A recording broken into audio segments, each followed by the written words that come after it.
This is Access Approved, networking your way to your next job.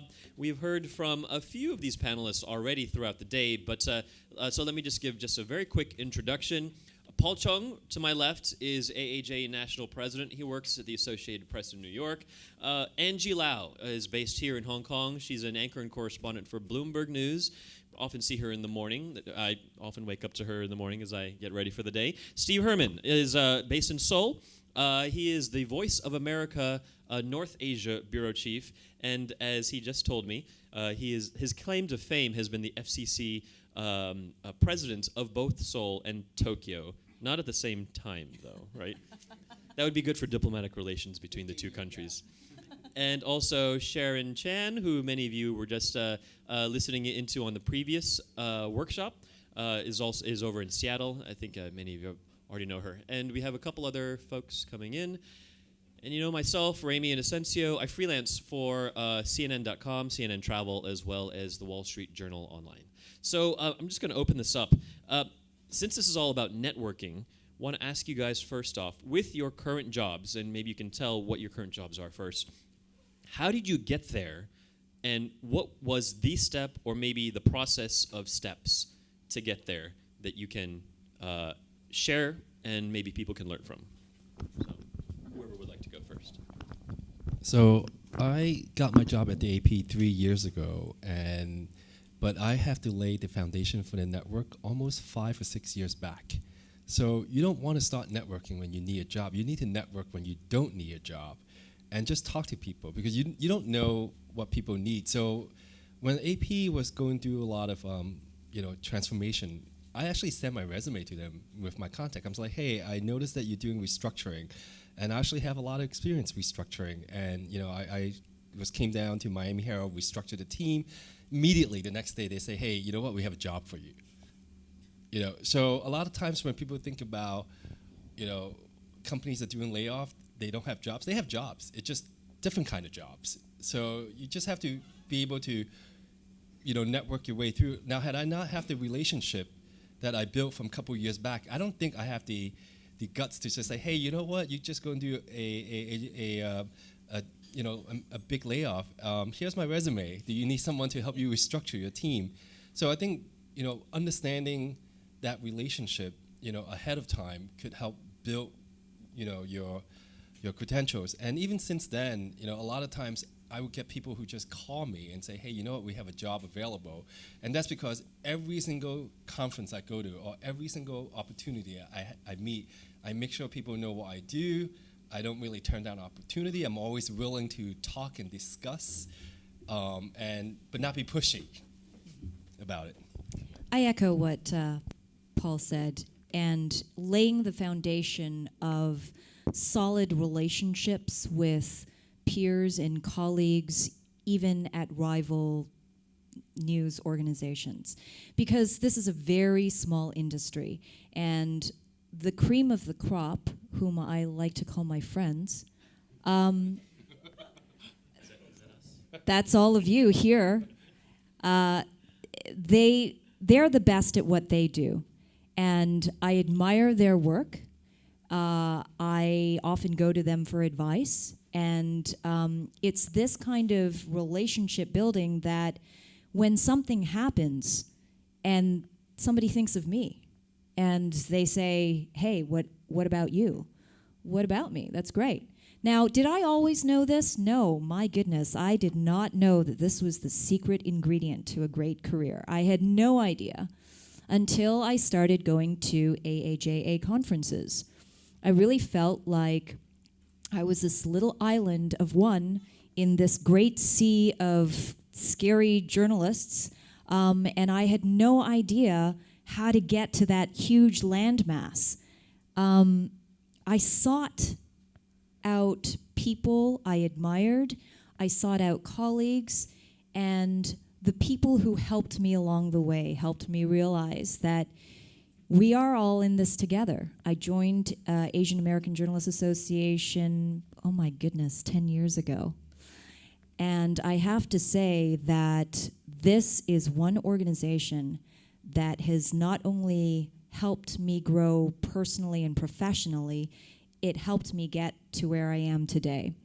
It has groomed me through its executive leadership program. I go to the conferences every year. I sat where you sat, listened intently to the people who are speaking and sharing their personal stories. And it was maybe a couple of years ago, before I joined Bloomberg, that I had, at a networking event, exchanged cards with somebody integral to the TV team at Bloomberg. We hit it off. I made sure that I kept in touch, but in a respectful and friendly and professional way. Look at me, I want a job. Do you have a job for me yet? No. More like, here's some of the stuff that I've done. Hey, what do you think? What is some of the stuff you're doing? Hey, I know you're interested in that. Here's something that I think you're interested in. And creating, and she's actually a very good friend of mine now. However, it all started at an AAJA J camp, actually, in New York, where this is somebody whom I had just met. And maybe 2 years later, after we initially met, she called me and said, "There's this job, I want you to go for it." Great, let's do it. How do we make this happen? And a couple of months later, I joined Bloomberg. That's how I got where I am today. Well, I made my first contact with VOA when I was 9 years old. So you can never be too young to network. Which is actually true. I wrote a letter to them. For some reason, they didn't hire me at that age. I still puzzled by that. But I had worked for VOA as an occasional freelancer for a number of years. Then I became a contract reporter. I didn't want to go on staff at that time for various reasons, because I had other outside work, and I was quite successful as a freelancer. And the second time that they approached me about coming on staff as a correspondent, I said yes, because I figured they probably weren't going to ask me a third time.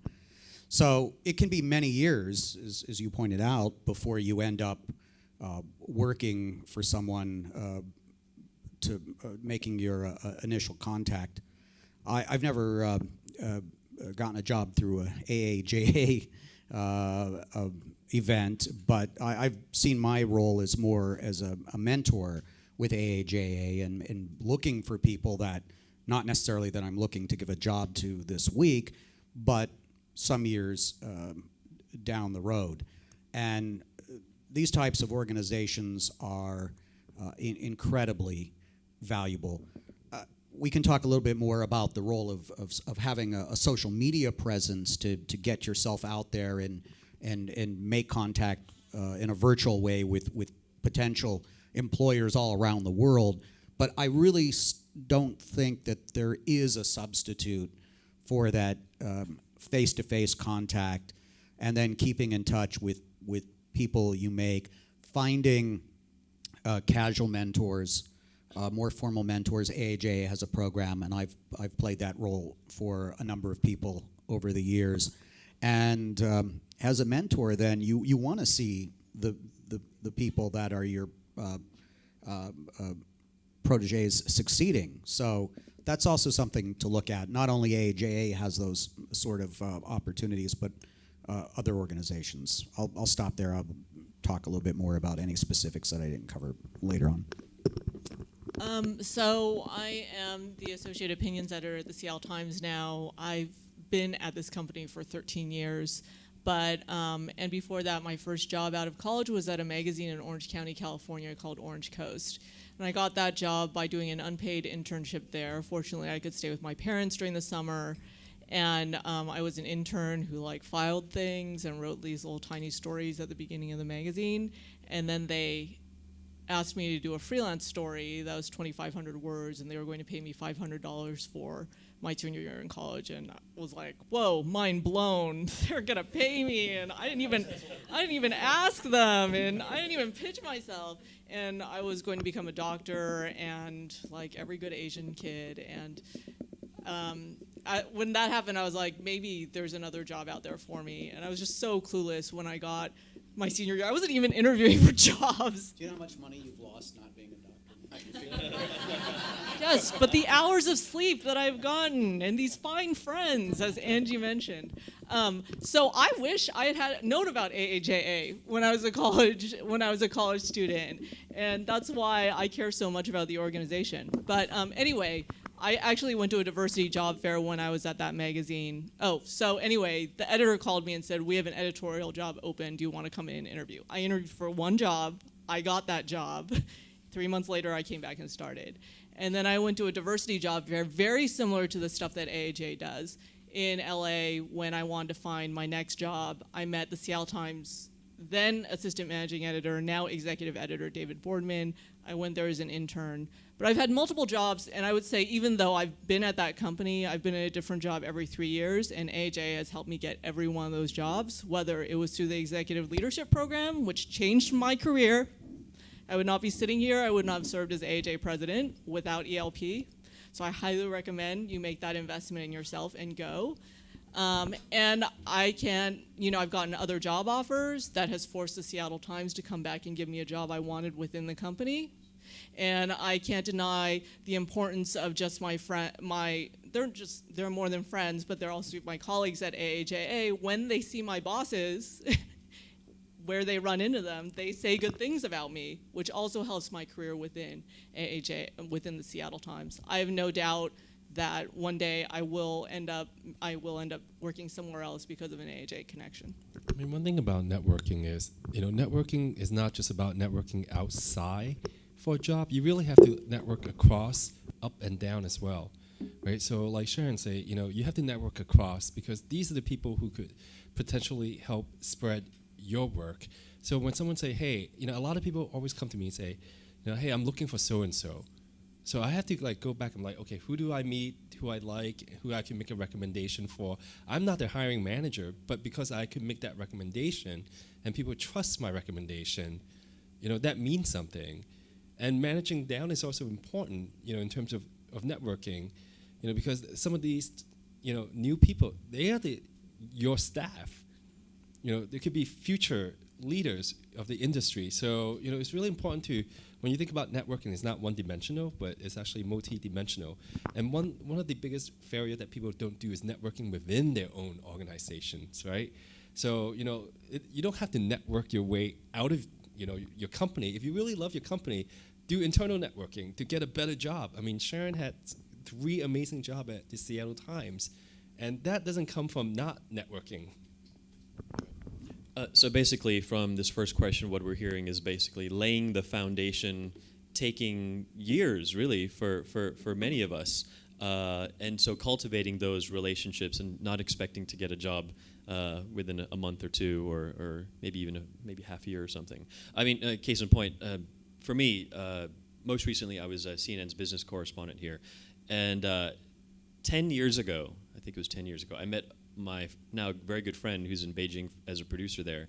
And when I met him, he told me he was a CNN producer in Beijing. And this was even before I wanted to be a journalist at all.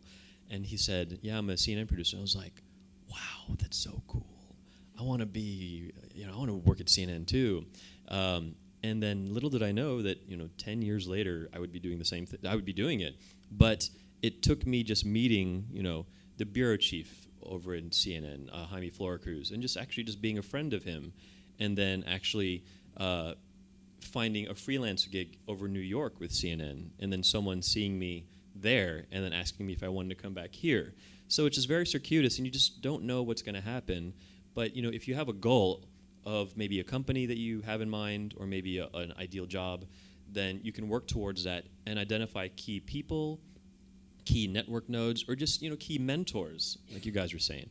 I'm just curious, here in the crowd, how many people have a target company that they would like to work for? Anyone? Yeah, a few. or a dream job in a certain industry? Hopefully some people do. All right, yeah, dream jobs, definitely. Okay, all right, moving ahead. Steve, you talked about the use of social media, and I think I'll keep this on you because was it last year or the year before you were named one of the top Twitterers of where?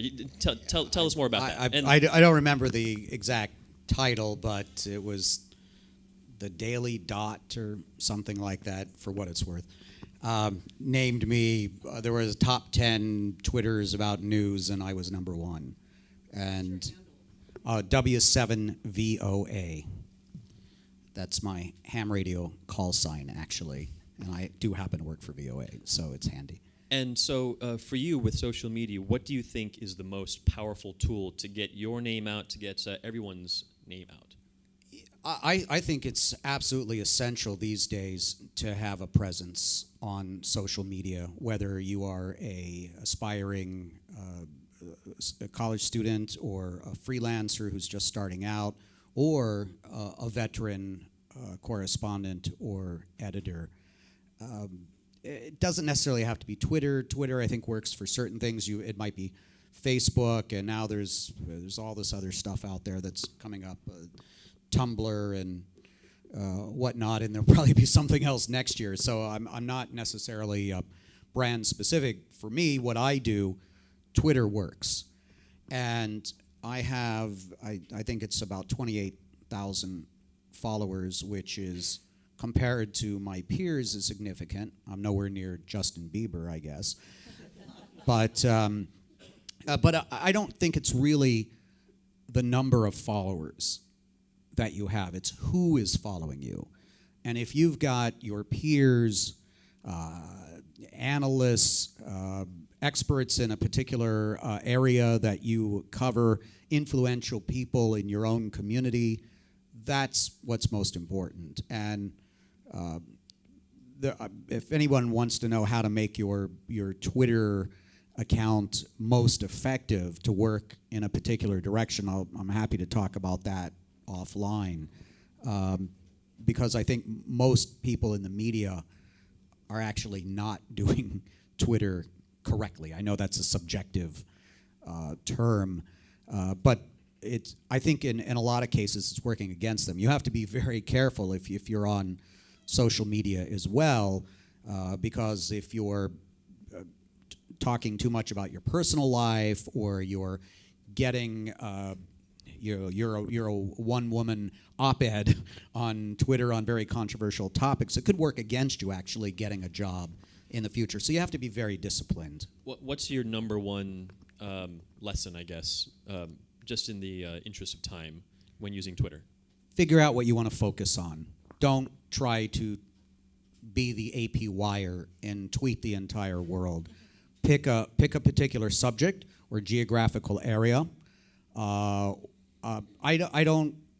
am sort of a Northeast Asia wire service on Twitter, because that's what I cover and that's what I'm interested in. I don't try to be witty on Twitter because I'm not a very witty person in person, and I just don't think it's going to work for me to try to crack jokes on Twitter. But some people, if you happen to be a particularly witty person, then maybe that's the sort of approach. It doesn't just have to be subject matter. It could be an extension of your personality if it happens to work in 140 characters or less with emoticons. In addition to Twitter, especially when it comes to networking, everyone says that LinkedIn is the place to go. Curious what the panelists' thoughts are on LinkedIn. I mean, my LinkedIn is growing, but I'm not sure how useful it is. It just sort of seems people just add me because they want me to be in their network, but then after that, then they don't talk to me. But also for me, I don't add people if I don't know them or if I've never met them either. What do you guys think? How do you guys use LinkedIn, if you do? I actually built out a pretty full LinkedIn profile where I put resumes, samples of work. I have random messages from people, recruiters, who actually say, "Hey, I remember the Daily. Someone from Daily, who I've never met before, just like message me from LinkedIn out of the blue, say, "Hey, we have a job opportunity. Are you interested?" I'm like, "Okay, sure." So I message back. I think, you have to use LinkedIn in combination of also your other networking skills, right? Part of the advantage of LinkedIn is you're able to connect with people and stay connected with them. Despite that, people move around. So, collecting a business card, that's what I do in that moment in time. But what LinkedIn allow you to do is really track how people move from places to places to places. And, leveraging that kind of relationship and really, it just kind of, it'll help amplify your network beyond your physical presence. So I think, definitely I would do LinkedIn. Yeah, I think it's really important to be on LinkedIn because I treat it as a proxy for someone's resume. So a lot of people are asking me, I guess from my AHA days, do you know someone for this job? Do you know someone for that job? Internally and externally, I get asked this. And a lot of times I might not be in active touch with that person. So I might just send, if I can't reach them, maybe I'll send a quick list of 5 people and I'll link to their LinkedIn.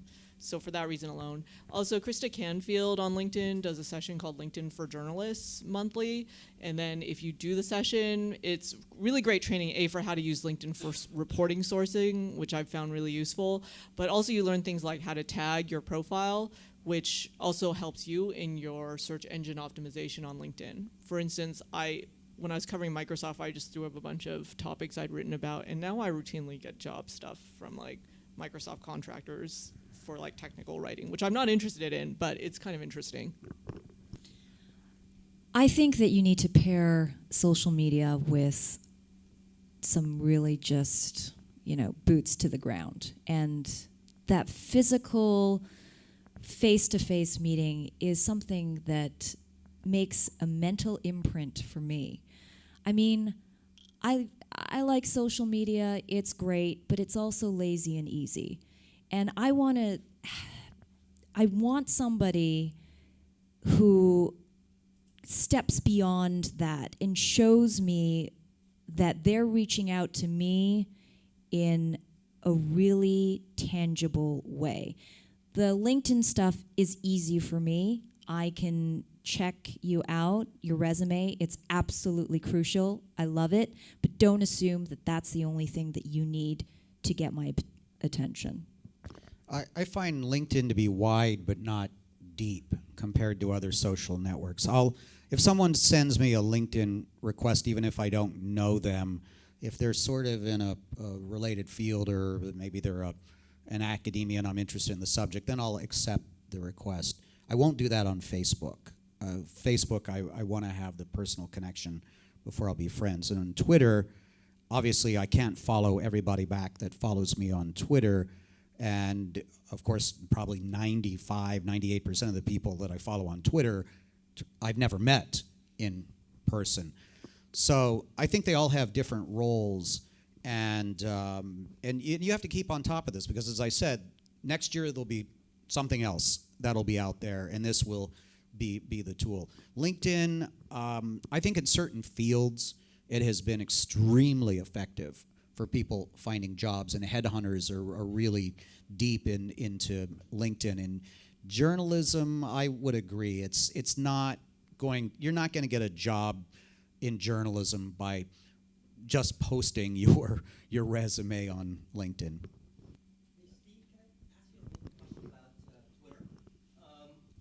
Do we need to take a microphone up there? It's okay. Okay. Just go ahead. I'm just wondering, aside from having a presence on Twitter, is there any way you can use Twitter to, again, make those specifically for networking, aside from following and being followed by someone you want to connect with? I mean, is there anything specific you can use it for networking purposes? Absolutely, because you've got the direct message capability if you're following each other, or the reply capability as well. And then when you're doing reply, you have to remember it's on your personal timeline, and it's basically anybody in the world can see it. If you want to have a deeper connection on Twitter, you need to make sure you're both following each other. Twitter, I think, more is about general discussions. I don't tend to get engaged in debates on Twitter because I don't want to get drawn into anything that's sort of opinionated advocacy, and also I don't want to clutter my timeline on Twitter because people are following me to find out what's going on.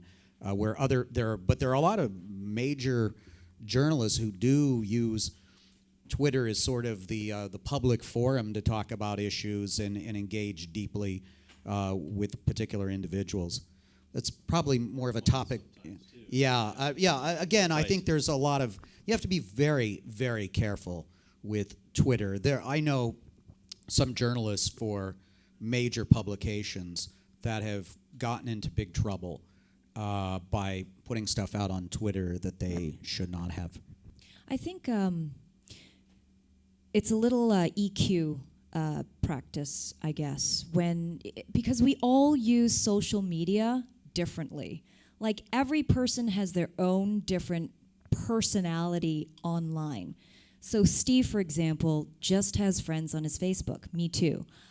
Twitter is more broadcast. Like it's everyone, it's friends, but also people who are viewers, people who are journalists, and then LinkedIn. So, but if you kind of, let's say you want to reach out to somebody that you really want to connect with on Twitter, right? If you look at all their postings, you kind of get a sense as to how comfortable they are if you reach out to them personally like that, and or are they more like Steve where it's just really kind of, he's cold, man. He's just wrote tweets. But then, somebody else like Paul might be, oh, hey, what's going on? So if you have some good EQ skills and can kind of gauge how that person uses the social media in which you want to communicate, there's also figure out what their business email is, reach out to them. If they don't respond, call them. You don't have my direct line, but you know where I work. And same with everybody else, right? I mean, the great thing about social media is, before social media, you actually know nothing about a lot of people.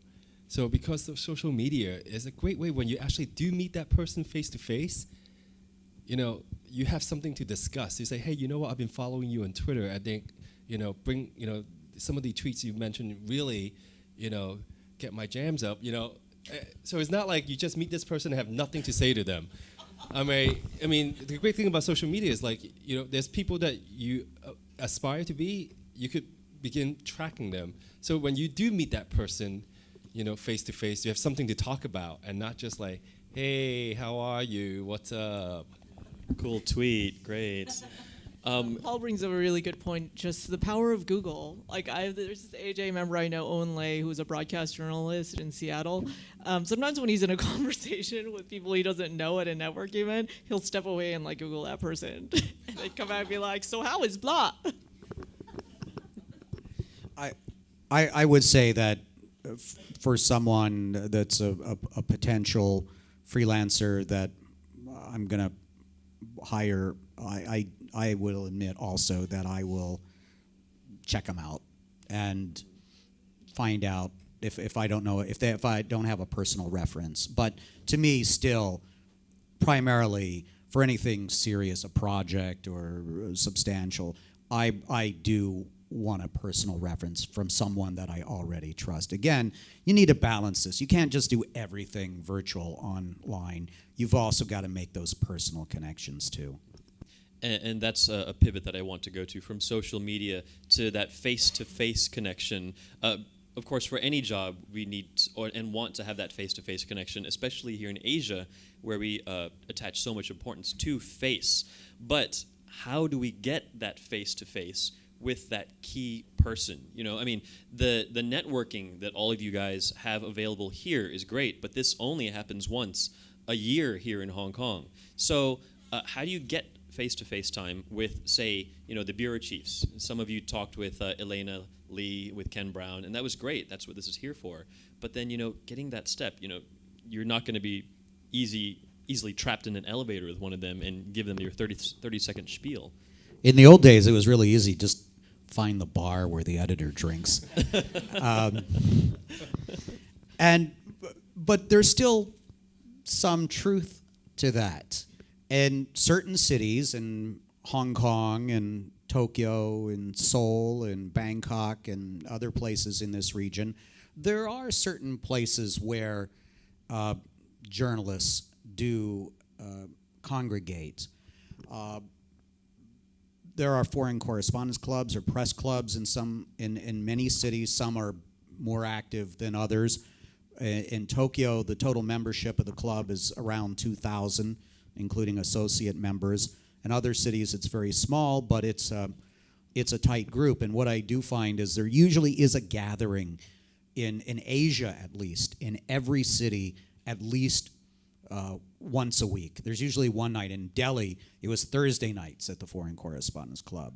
In Seoul, it's Friday nights. And so you need to get into that network and not just after 2 minutes go up to somebody who's there and say, hey, I'm looking for a job. Can you hire me? It's sort of like asking someone out on a date. You got to take it a little bit more subtly. And as the correspondent board governor at FCC, I would encourage all of you to look into that as journalists. We are desperately looking to continuously grow our journalist muscle there. So please do join. And there's a great rate. But I will say as well that even if you're not a paying member of FCC, there are so many events, panels and speakers and luncheons and things like that you can join up and sign up as a non-member. But guess who you're sitting next to? People who are in the business, and you get to rub shoulders literally because you're sitting next to them having lunch, and that's how you network. Just surround yourself, find yourself in those situations where you are surrounded by people you want to know more about, that people you admire, that you want to follow, that you want to engage with. Just find yourself here, and I applaud all of you for being here because you're doing exactly that. And that's exactly what you need to do, is just kind of find yourselves in opportunities where you are surrounded by people who can help you and who you can help. That's also really important. And I'm gonna one up Angie on in terms of not only do you want to come to events like this, but you actually should consider volunteering. I mean, there's a reason why Sharon was a former national president, and Ramy is on the board, and because when you volunteer for organization, for AAJA or your student group, it's actually a really easy way to just meet people without the agenda of I want a job from you, right? So I was doing AAJA national convention programming for the past 3 years, and it's like the best thing. I get to call people and say, hey, I want to invite you to come speak. And then do just email exchanges. I suddenly have their contact. I have their phone numbers, and they think I'm organized, provided that I don't mess something up. And a lot of it is just really staying active. I mean, if you really are serious about your career, then you have to go above and beyond just doing a good job. Career management is another full-time job. When you want to manage your career, you have to really give that extra.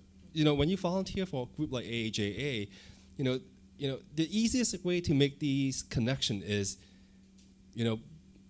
by inviting them to an event. Something as simple, like today's panel. I never met Elena Lee before, but I know I wanted her to come to this panel. So I just say, hey, you know what? We have this panel on leadership. We really want you to come. But now that we invited her to come, we want to make sure that she engage with us, right? So next year when you get an email from Ramy or any of the Asia chapters, say, hey, we're doing this conference again. We're looking for a volunteer. Absolutely sign up, because you don't know who you're meeting. So for the national convention, we always look for volunteer. And I remember one year we have volunteer, and where their job is to walk our speakers from where they're supposed to meet into the conference room. Why do we want to do that? Because speakers never pay attention to where they're supposed to be. And second, when you volunteer, you don't know who you're meeting. So I mean, that's how a lot of us came across with people like Marcus and Ken and Elena. It's just these chance meeting, and by then we kind of establish that relationship and maintain it. And it's really important to maintain the relationship, and it's your job to maintain it, not theirs. And you can't always just email them, say, hey, do you have a job now? Hey, do you have a job now? Hey, it's me again, do you have a job? Just be really discreet. I mean, I remember I asked the same question, like, how do you maintain that relationship without being too pushy? Someone told me that once a quarter, just send an email, say, hey, here's 2 or 3 interesting projects that I'm working on. I want you to take a look. Or if someone win a prestigious award, say, hey, you know what? Great piece. I heard you guys won the Peabody. Congratulations. Oh, by the way, here's something that I did. I would love to get your feedback. So again, just maintain that relationship without. I mean, at the end of the day, everyone knows that you want a job, but you don't have to be obvious about it. I would just add to what Paul said is that when you volunteer, you're not only building a connection with that person, that contact, you're building a relationship within AAJA and the organizers like Rami and Wendy and Paul. And it's kind of like building your credit history. If you kind of have this casual relationship in volunteering that shows you can do your job, people will actually believe that you can do your job as a reporter and as a journalist. And then I would say, if you met Ken Brown or Alana Lee or Brian or Marcus, then your next job is to go back and figure out a way to make an imprint and make them remember who you are. You need to either send them a card, not just an email, you just send them a written card with maybe your resume in it, or maybe just your business card, gauge how you want to be, so that that person has a little thing in their head. Marcus has said to me, I really like your stationery. Because I sent him cards whenever he did something good for AAJA. One mentor of mine several years ago told me that you can always ask someone for advice, and they're willing to give it to you for free. Everyone has an opinion, so you can ask for advice from someone older than you, more experienced, to say, hey, can I get your thoughts on my career? And more than likely, they'll probably say yes, because everyone likes to think like they know more than they do, actually, right? In addition, we're journalists. Journalists like to drink. So ask them, even if you don't have a lot of money, and I see a lot of young faces here, ask them out for a drink and say, hey, can I take you out for a drink and get your advice on things? One drink isn't going to break your bank. So, and then you get that half hour, and then you have, this one-on-one time that is really valuable. And it might cost you maybe 50 Hong Kong, $7-8 US or something. I like Lefroy single malt cask. I think it's about that might break my 25 US budget, a shot. Well, we don't have the Seoul Foreign Correspondents Club. Beers are only $2 US there, right? Is that what it is? $1. Gosh, yeah. It could be coffee. I don't drink. Oh yes, it could be coffee, but alcohol. Here, right here. Also to Rami's point, again, I remember, especially people who make an impression on me. First one was people that I rejected it from a job.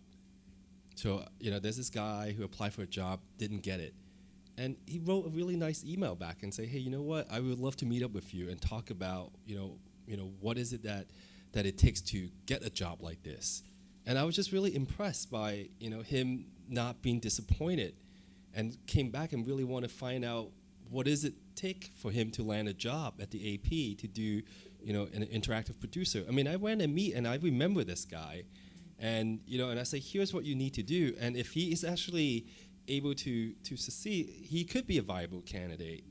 Again, you have to show that you're passionate and committed. And I always advise my students back when I was teaching Columbia is, you don't need any reason. Sometimes you just need to send an email, say, hey, I really love the work that you're doing. I would love to drop by to check out your operation. I mean, you never know.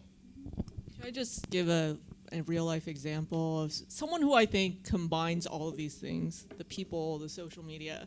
So I mentioned her in my last session on op-eds, but her name is Ton Tan. We just hired her as an editorial writer. I met Ton when she was a scholarship winner for the AJ Seattle chapter in 2004. And she was at USC, she was a broadcast journalist. I'm like a print journalist, so I'm never going to help her get a job at a TV station anywhere. Next year, she's back home in Seattle. She says, hey, can we get lunch? Yeah, sure. And she's like, hey, how do reporters get all your stories? You know, just like advice questions. And then a few years later, I'm on Twitter, and I see she's on Twitter, so I start following her. At this point, she's gone from Idaho, Boise, local news, to Portland, local news, back to PBS, Idaho. And then she's on Twitter. And then I'm on Tumblr, and I see she's on Tumblr. So then I follow her on Tumblr. And I'm seeing her tweeting stuff about PBS and these kind of really hardcore public affairs stories that she's doing in Idaho. Then I see on Twitter she's gone to Texas Tribune. So you kind of see how she's kind of gone, like kind of kept me in the loop and kind of combined the in-person. At one point she emailed me because she was organizing a panel in Idaho and was like, would you come be a speaker about this topic, or can you recommend someone? So then I remembered her again, and we had an editorial writer opening, and I was like, I think she could be really good because she went to the nonprofit Texas Tribune. She was a writer, super cutting edge digital stuff. We interviewed her, we hired her. She got Dennis Rodman to tweet at Kim Jong-un. Before we open it up to questions, I just want to add, whenever you do approach someone, just be as polite as possible. Because, if you are in your face and you try to say, like you were saying, I want a job, it's going to turn people off.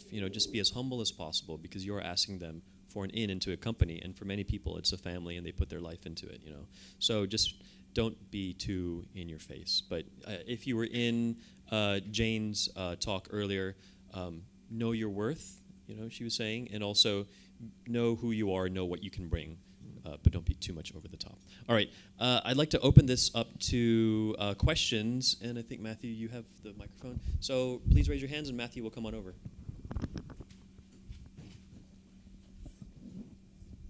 Okay, thanks very much. But I have a question. But obviously, it's good to connect with others. It's also good to meet your friends or mentors from time to time. But what do you do when you really ask for a favor? Have you ever tried to ask for a favor? And how do you deal when your friends or others say no?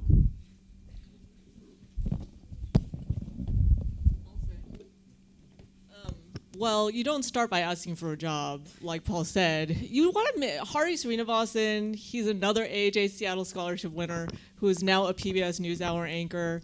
His mantra is make it easy for people to say yes to you. People want to say yes to you. They want to help. Like, I wanted to help all the students who came to me in AAJ and wanted to get a job. So you don't start with, like, the giant ask. Like, you don't start with, will you marry me? Can I buy you a drink? Let's start there. But I would start with the assumption that they want to help you, because they do. But also, the best way to get the yes is to convince the other person that it's a win for them. So yes, you want something from them, right? That's your favor. But a favor always feels like, I have to give you something and I don't get anything in return. That's not what you ever want to leave the impression with. I'm really good at this. This is my skill. And I noticed that you just laid off a ton of people, but you're restructuring. And this is something that I have experience with. Here I am.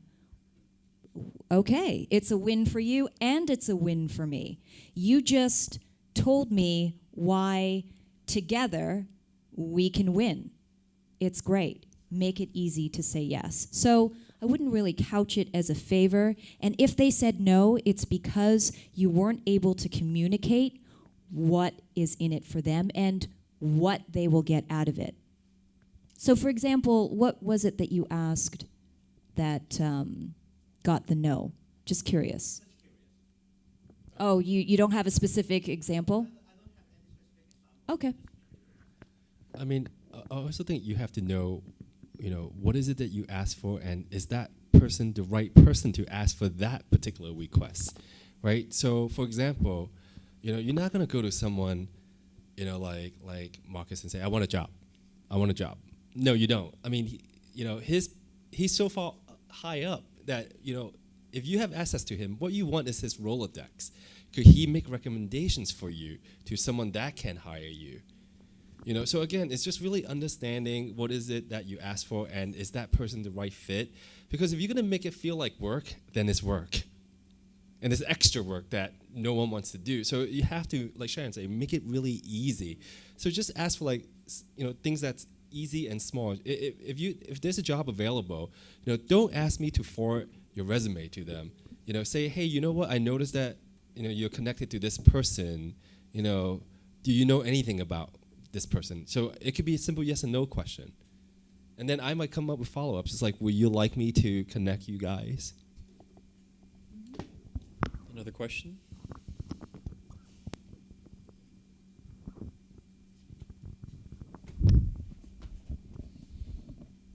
I don't have a question, but I wanted to give an example of something that can make it easy for somebody. Somebody recently asked me to write a recommendation for them. I don't really know this person, so my instinct was to say, no, I don't really know you and I can't recommend you for anything. But it's somebody that I vaguely know through AAJA who won an award for something substantial, so I guess his work is good. So I said, look, if you want to write a draft of the letter, I'd be happy to take a look at it, and maybe I would sign that letter on your behalf. He said, that's a lot of work for me. And I said, okay, no recommendation from me. However, I recently had to apply for something myself, and I thought, my boss is busy. I'm going to write a draft letter for you, for me. And he said, cool. Then he just signed his name to it, didn't adjust it or write anything. So I did the same thing recently. So, think about how you can make it easy for somebody. And sometimes you have to be your own best advocate. I also just want to give an example for a student. So I forgot to tell the second half of Hari's story, which is when he told that story, he was talking about his first internship at King 5, which was the NBC affiliate in Seattle. And he was applying for an internship. And they were like, no, we're not interested. So he's like, here, let me tell you this. Why don't I come here for 2 weeks, just 2 weeks, and it's not paid, and just see how you like me. And if it doesn't work out, just say no at the end of the 2 weeks, and we'll call it even, no hard feelings. So he got in there for the 2 weeks. He was like, he worked his ass off, and he got coffee for everyone and carried the camera for the photographers, and he got the internship. And he got paid. Yes. Same with one of my intern in Miami Herald. Again, when he first reached out to me, I'm just like, he doesn't really have the skill set. So I just, politely declined. Didn't stop there. He sent me 2 other emails. And, by the 4th time, just like, oh my God, this kid is so persistent. I have to at least give him a chance to meet him. And when I meet this kid, I gave him a test immediately. I said, okay, here's the 3 things I need you to do. And he actually passed the test, which I was really surprised because it just means that whatever he showed me, his portfolio, he just didn't know what to do with it. So he has the raw talent, but he just didn't present it in a way that, I understand it. So after he passed the kind of like the technical assessment test, I'm just like, that's fine, you got the internship here. And he's actually, really great as an intern, for Miami Herald. So again, you have to be persistent and not you're going to hear a lot of no's in your life, and you can't just stop. And part of networking is, be able to flip the no's into yeses. And you can't just say, okay, someone say no to me first time around, so therefore I would never engage that person again. If you think that, then you would never get anywhere in our business. I said this in my last session, but no does not mean never. It means not right now. Does that work for dating too? So Danny, my husband, is here. He's wearing a bow tie. Go ask him. I think we have time for one more question. So I was just, my fear is I don't know how to start a conversation because I always I'm so aware of myself being green, and then I know that I should it's communication is 2 ways. I have to offer something, but I'm not sure if I can offer anything to the professional journalist who knows a lot, and then I just One thing I would say just off the bat is research them a little bit, research the work that they've recently done, whether it's print, read their latest articles, if they're, a correspondent, watch some of their videos, and then pick out a couple of things that you thought were really interesting so that when you meet them, you can say, hey, I really liked your article on such and such. Everyone likes praise. They're going to be like, oh, thank you. And then that's one in that I can see. I would also say that your nerves may come from not knowing your elevator pitch, and this is something that I talked about in our previous panel. Who are you? What do you want to say? What is it about you that you want to communicate to this person? If I asked you right now to introduce yourself and to tell me one thing about yourself and what you want to get out of this conference, would you be able to tell me succinctly in 30 seconds? So everybody should have an elevator pitch. But do you have one? Are you ready to? Let's do it. No pressure. So, why would I want to do journalism? Because Well, you forgot to tell us your name. sorry, I'm San. So I'm a student from CUHK, just finished study, and I really hope to get into the industry. Well, actually, I love reading and I love writing also. But and I think journalism can train me and to really to be a good writer. And then I hope one day I can be a really good writer. So that's why I want to do journalism. But and I always believe that a good story never dies. Right. And so that's your in. And what do you want? You're right. What do you want to learn from us? So know what you want to know from us. So, like for example, if you came up to me and you said, "How do I get into print?" Well, I'm not a print person, so I can't help you, right? So just know a little bit about the person. I'm probably even more brutal. There's out of 100 people that are approaching any of us for an internship, even, what do you have that the 99 others don't have? Yeah, all these people have gone to top tier schools, 4.0 GPAs, degree in journalism. This part of the world, bilingual, trilingual. It's not enough. To get that slot, you've got to, in my newsroom, people say, do you offer internships? In my newsroom, I usually say no, because it's going to involve my time. I already work 12, 14, 18 hours a day, 5-6 days a week. The physical space is small. What do you have that's going to help me make my job easier today?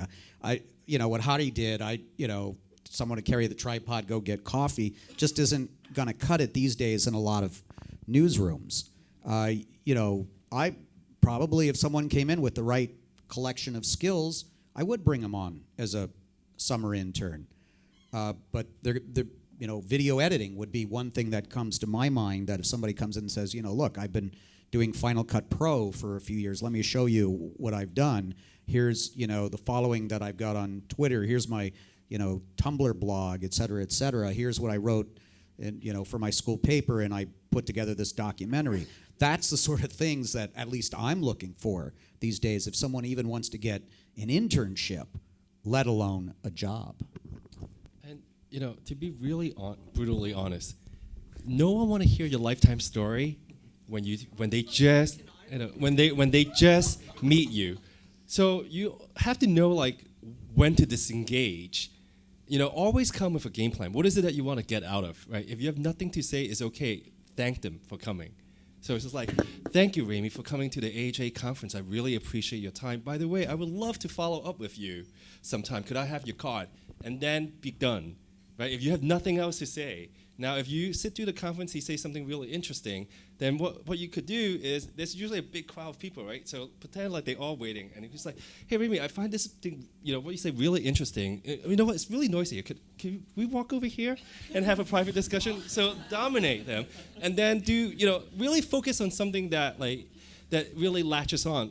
Don't be that awkward person kind of standing there like, hey, so I really like you. Can I give you my business card? I'm like, so know when to disengage is also really effective, because if you are awkward, trust me, we remember the awkward one. I'm just like, oh. And it'll make us feel awkward too. If you're not confident in yourself, how can you expect us to feel confident about you, right? So I just think you're going to go interview a source. The first thing you do is research them, right? So, and even if you don't use the information in the interview, Eric Nalder is an investigative reporter who said this. It gives you confidence because you know something about them. So, do that at the very least. And then my husband Danny is a master of this. He will read up on like lots and lots of stories that writers he's fans of. And he will go back and talk about not the story that ran last week, the story that ran 3 years ago, and how he really loved this one paragraph in it. And that makes an impression. That's great for everybody's ego. And that's a great skill. But also, last comment, Angie. also finally,